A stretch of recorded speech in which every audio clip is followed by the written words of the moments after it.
Hello friends, welcome to Study Stage. तो आज की इस वीडियो में हम लोग विलोपन विधि और प्रतिस्थापन विधि से समीकरण हल करना सीखेंगे। यानी आपको जो है विलोपन विधि को बनाने के लिए एक अलग वीडियो नहीं देखना पड़ेगा और प्रतिस्थापन विधि से समीकरण को बनाने के लिए कोई एक अलग वीडियो देखने की जरूरत नहीं है। आप सिर्फ इसी एक वीडियो में विलोपन विधि और प्रतिस्थापन विधि से समीकरण को हल करना सीख जाएंगे।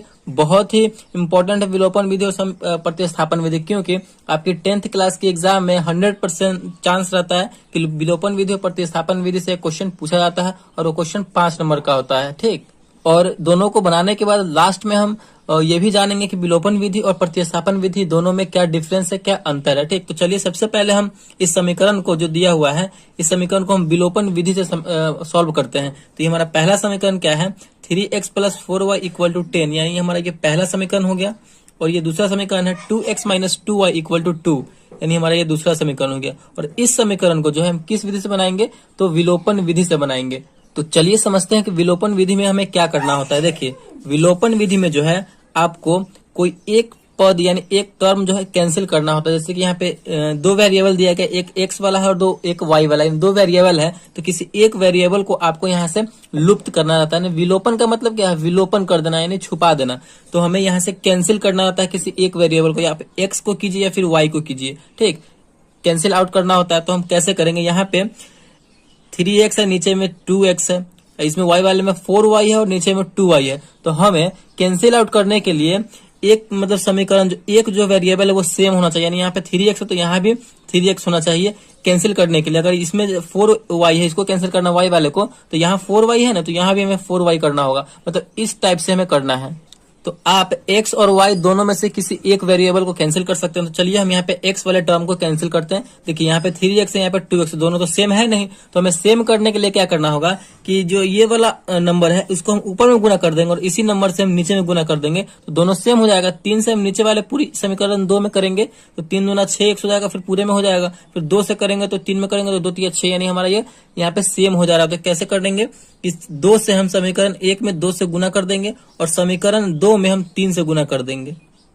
आप समझ रहे हैं ना, बस इसी टाइप से आपको करना है। मतलब आपको ध्यान से समझते चलना है। तो गुना करेंगे तो समीकरण 1 में जो है ये 2 से पूरा में गुना हो जाएगा। तो गुना कीजिए, हमारा नया समीकरण बन जाएगा 3 दूना 6x प्लस है तो प्लस, फिर 2 से 4 में करेंगे तो 4 दूना 8y = 10 में 2 से करेंगे तो 10 दूना 20। हमारा ये समीकरण तीसरा बन गया, हमारा ये नया समीकरण बन गया। फिर 3 से इस पूरी समीकरण में होगा तो 3 दूना 6x माइनस है तो माइनस, फिर 3 में 2 से करेंगे 3 दूना 6y, फिर = 3 में 2 से करेंगे तो 3 दूना 6। ये हमारा चौथा समीकरण हो गया, नया समीकरण बन गया। अब हम यहाँ पे देखिए एक टर्म बिल्कुल सेम हो गया, यानी वेरिएबल सेम है। 6x ऊपर भी है और 6x नीचे भी है, तो दोनों यहाँ पे कैंसिल हो जाएगा। तो चलिए यहाँ पे हम कैंसिल करते हैं। तो 6x प्लस में ऊपर भी और 6x नीचे में प्लस में है, तो इसको हम घटाएंगे तभी ना कैंसिल होगा। मतलब 6x में से 6x अगर घटेगा तो यहाँ पे 0 हो जाएगा, यहाँ पे कट जाएगा। तो यहाँ पे जैसे हम आप एग्जाम में लिखेंगे 10th क्लास के एग्जाम में, बोर्ड एग्जाम में, बिल्कुल उसी प्रकार हम बनाएंगे और जिससे कि आपको 5 में 5 नंबर मिल सके। तो यहाँ पे हम लिखेंगे समीकरण 3 और 4 को घटाने पर, समीकरण 3 और 4 को यहाँ पे हम घटाएंगे तो घटाइए 6x + 8y = 20 है हमारा तीसरा। चौथा है 6x - 6y = 6 है। तो इसे हम घटाएंगे, घटाइए। 6x प्लस में है और नीचे हम घटा रहे हैं तो माइनस का चिन्ह रहेगा, तो 6x यहाँ पे माइनस में हो गया, तो यहाँ पे ये कैंसिल हो जाएगा क्योंकि बराबर में कैंसिल हो जाएगा। देखिए नीचे वाले चिन्ह को हमेशा आपको देखते चलना है। आप यहाँ पे माइनस का चिन्ह हम क्या कर रहे हैं, तो घटा रहे हैं। तो माइनस यहाँ पहले से है, ऊपर वाले को नहीं देखना है, इसको देखना है। तो माइनस यहाँ पहले से है और हम माइनस कर रहे हैं, तो माइनस और माइनस मिलकर क्या होता है, तो प्लस होता है। तो अब हमारा ये दोनों जुड़ जाएगा, ऊपर वाला भी हमारा प्लस में हो गया, नीचे वाला भी हमारा प्लस में हो गया। ठीक, तो 8 और 6 को जोड़ेंगे तो हमारा हो जाएगा 14, y है तो y, घटा रहे हैं तो घटाइए। यहाँ पे प्लस का यहाँ पे चिन्ह है, माइनस है तो माइनस प्लस मिलकर होता है माइनस, तो घटाइए। 20 में से 6 जाएगा तो यहाँ पे हमारा बचेगा 14। तो y बराबर, y के वैल्यू निकालने के लिए क्या करना होगा, y को अकेला रखना होगा। तो y बराबर 14 तो अपने जगह पे है। अब 14 को गुना में है, बराबर को उधर जाएगा तो भाग में आ जाएगा, तो बट्टे में 14, 14/14 यानी 1। यानी हमारा जो है यहाँ पे y का वैल्यू निकल के चला आया, y = कितना आ गया, तो 1 आ गया। इस प्रकार हमारा y का वैल्यू निकल के आ गया।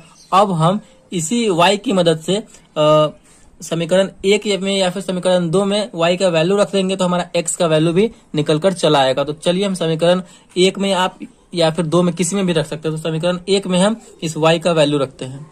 तो चलिए हम समीकरण 1 में एक y का वैल्यू रखते हैं। y का हमारा मान निकल के आया है। तो यहाँ पे हम कैसे लिखेंगे, बजाबते से लिखेंगे समीकरण 1 में y का मान रखने पर। अगर आप इस प्रकार लिख के बनाएंगे तो बोर्ड में आपको बहुत ही अच्छे नंबर प्राप्त होंगे रखने पर। चलिए हमारा समीकरण 1 क्या है, 3x plus 4y equal to 10 है। तो हमें y का मान रखना है, यानी y के जगह पर 1 रखना है। तो यहाँ पे हो जाएगा 3x प्लस 4 और y के जगह पर 1 आया है तो 1 लिखेंगे बराबर 10। 3x प्लस 4 में 1 से गुना करेंगे तो 4 हो जाएगा बराबर 10। तो 3x बराबर क्या हो जाएगा, 4 प्लस में है, बराबर के उधर जाएगा तो माइनस में हो जाएगा। 10 तो अपने जगह पर है, ये ना उधर जा रहा है, तो प्लस है तो माइनस हो जाएगा, माइनस यहाँ पे 4 हो जाएगा। तो 3x बराबर क्या हो जाएगा, 10 में से 4 जाएगा तो बचेगा हमारा 6। तो x बराबर क्या हो जाएगा, 6 जगह पे है अपने। अब 3x को हम उधर भेज रहे हैं, यानी गुना में है, बराबर को हो जाएगा तो भाग में आ जाएगा, यानी 6/2। ये कटेगा तो कितनी बार में यहाँ पे, सॉरी 6/3 है, 3 है यहाँ पे, तो 3 आ जाएगा। तो 3 दूना 6 यानी 2, यानी हमारा फाइनली जो है x का मान आ गया 2, y का मान आ गया 1। तो विलोपन विधि से जो है फाइनली हमारा आंसर कितना आ चुका है, तो x बराबर 2 और y बराबर 1 हमारा फाइनल आंसर आ चुका है यहाँ पे। तो आई होप आपको विलोपन विधि बहुत अच्छे तरीके से समझ में आ गया होगा। तो हमें विलोपन विधि में करना क्या होता है कि आपको एक टर्म को, यानी एक वेरिएबल को आप x को कैंसिल आउट कर सकते हैं या फिर y को कैंसिल आउट कर सकते हैं। अगर हमें y को करना होता तो यहाँ पे हम क्या करते कि इसमें y वाले में, ऊपर वाले में 2 से गुना कर देते तो ये मिलकर हो जाता 4 दूना 8, और नीचे वाले समीकरण 2 में हम 4 से गुना कर देते, तो 2 में 4 से करते तो 8, हमारा ये दोनों बराबर हो जाता 8, तो इसको हम कैंसिल आउट कर सकते थे। आप x को कर सकते हैं या फिर y को कर सकते हैं। तो यही करना होता है हमें विलोपन विधि, यानी एक को विलुप्त करना होता है, छुपाना होता है। इसका नाम एलिमिनेशन मेथड है या फिर लुप्तीकरण विधि भी है। तो आई होप आपको विलोपन विधि से समीकरण को सॉल्व करना आ गया होगा। चलिए अब हम समझते हैं यहाँ पे प्रतिस्थापन विधि से समीकरण को हल करना। तो इसी क्वेश्चन को जो है हम प्रतिस्थापन विधि से सॉल्व करेंगे। 3x प्लस 4y बराबर 10 और 2x माइनस 2y बराबर 2। तो इसी समीकरण को हम प्रतिस्थापन विधि से सॉल्व करके देखते हैं कि हमारा वो वैल्यू सेम आता है कि नहीं x और y का। तो चलिए सॉल्व करते हैं। तो हमारा पे वही समीकरण है जिस समीकरण से हमने विलोपन विधि से सॉल्व किया है इसको। तो चलिए इसी समीकरण को प्रतिस्थापन विधि से सॉल्व करते हैं। 3x प्लस 4y बराबर 10 यानी समीकरण 1 हो गया। 2x माइनस 2y बराबर 2 यानी हमारा समीकरण 2 हो गया। तो विलोपन विधि में हमारा क्या था कि एक पद को हमें कैंसिल आउट करना होता था, यानी छुपाना होता था, ठीक। लेकिन प्रतिस्थापन विधि में वैसा नहीं है। प्रतिस्थापन विधि में क्या है कि हमें कोई एक पद यानी कोई एक वेरिएबल का जो मान निकाल करके उस दूसरे वाले इक्वेशन में रखना है। जैसे कि अगर हम इस समीकरण 1 का जो है x का वैल्यू निकालते हैं तो इसी x के वैल्यू को हमें समीकरण 2 में प्रतिस्थापित करना है, वही हमारा प्रतिस्थापन विधि हुआ, ठीक। अगर आप y का निकालते हैं समीकरण 1 की मदद से तो इसी y का वैल्यू जो है जो निकाल के आएगा वही हमें समीकरण 2 में प्रतिस्थापित करना यानी रखना है, वही हमारा प्रतिस्थापन विधि हो गया। इंग्लिश में अगर हम बात करें तो इसे सब्स्टिट्यूशन मेथड हम कहते हैं। तो चलिए हम प्रतिस्थापन विधि से इस समीकरण को भी समझते हैं। तो चलिए आप जो है किसी एक का वैल्यू निकाल सकते हैं, x का या फिर y का। तो चलिए हम x का ही निकालते हैं। तो यहाँ पे हम समीकरण 1 को ले रहे हैं, तो यहाँ पे हम क्या लिखेंगे, समीकरण 1 से समीकरण 1 को लिए हैं। तो समीकरण 1 क्या है हमारा, 3x plus 4y equal to 10 है। अब इसी में से हम x का वैल्यू निकाल रहे हैं तो क्या करना होगा, हमें इस टर्म को अकेला छोड़ना होगा। तो 3x बराबर क्या हो जाएगा, हम 4y को उधर भेज रहे हैं तो 10 तो अपने जगह पे है, हम उसको भेज रहे हैं उधर, तो ये प्लस में है, उधर जाएगा तो माइनस में हो जाएगा 10 माइनस 4y। तो x का वैल्यू निकालने के लिए x को अकेला रखना होगा, तो 3 गुना में है, बराबर को उधर जाएगा तो भाग में हो जाएगा, तो हो जाएगा हमारा 10 माइनस 4y बटे में 3 आ जाएगा, ठीक। अब हमारा यहाँ पे x का वैल्यू यहाँ पे ये निकल के चला आया। अब इसी x के वैल्यू को हम समीकरण 2 में x के जगह पर पुट कर देंगे। तो हमें क्या लिखना होगा आगे, तो हमें यहाँ पे लिखना होगा समीकरण 2 में x का मान रखने पर। समीकरण 2 में हम इस x का मान रखेंगे। तो चलिए समीकरण 2 हमारा क्या है, 2x minus 2y equal to 2 है। अब इसी x के जगह पे हम ये वाला वैल्यू रखेंगे, ठीक, ये वाला मान रखेंगे। तो रखिए यहाँ पे हम रखेंगे तो क्या हो जाएगा, 2x के जगह पर रखेंगे ये हमारा 10 माइनस 4y बटे में 3 माइनस 2y बराबर 2। इसे हम सॉल्व कर देंगे तो यहाँ पे हमारा सिर्फ एक y वाला टर्म बच रहा है, तो हमारा y का वैल्यू यहाँ से निकल के चला आएगा। ठीक, इसी प्रकार आपको करना है, बस आप समझते चलिए कि किस टाइप से बन रहा है, किस तरीके से ये बन रहा है। ठीक, तो चलिए गुना कीजिए, यानी इस 2 से हम इस पूरे वाले में ऊपर वाले में गुना हो जाएगा, तो 10 में 2 से करेंगे तो 10 दूना 20 माइनस 4 दूना 8y बटे में 3 माइनस 2y बराबर 2। इस 2y के नीचे कुछ भी नहीं है, तो इसका मतलब क्या 1 है, तो हम 3 और 1 का एलसीएम लेंगे तो हमारा कितना होगा, 3 और 1 का एलसीएम तो 3 ही होगा। तो 3 1 का एलसीएम हो जाएगा हमारा 3, 3 से 3 कैंसिल हो जाएगा एक बार में, तो 20 माइनस 3 से 3 एक बार में कैंसिल होगा तो 8 कम 8 यानी 8y माइनस 3 दूना 6y बराबर 2। चलिए ये आपको समझ में आया, तो नहीं आया होगा तो कमेंट में बताइएगा, हम आपको कमेंट का रिप्लाई करके बता देंगे। चलिए यहाँ पे देखिए अब 20 माइनस 8y और माइनस 6y, तो माइनस 8y और माइनस 6y मिलकर कितना हो जाएगा, तो माइनस 14 हो जाएगा कि 8 और 14, और y है तो y, माइनस में था तो माइनस में लगा देंगे, बटे में 3 है तो 3 बराबर 2। ठीक, उसके बाद क्या होगा, उसके बाद देखिए इस 3 को हम उधर भेज देंगे क्योंकि ये भाग में है, बराबर को उधर जाएगा तो गुना में हो जाएगा, तो 20 माइनस 14 y बराबर 2, और भाग में है बराबर को हो जाएगा तो गुना में, तो 3 गुना हो जाएगा 6। तो यहाँ पे हम y का वैल्यू अब आराम से निकाल लेंगे, तो माइनस 14 y बराबर, इस संख्या वाले को संख्या वाले के साथ रखेंगे तो 20 इधर है, प्लस में है बराबर को हो जाएगा, तो माइनस में 6 अपने जगह पे है तो माइनस 20 हो जाएगा।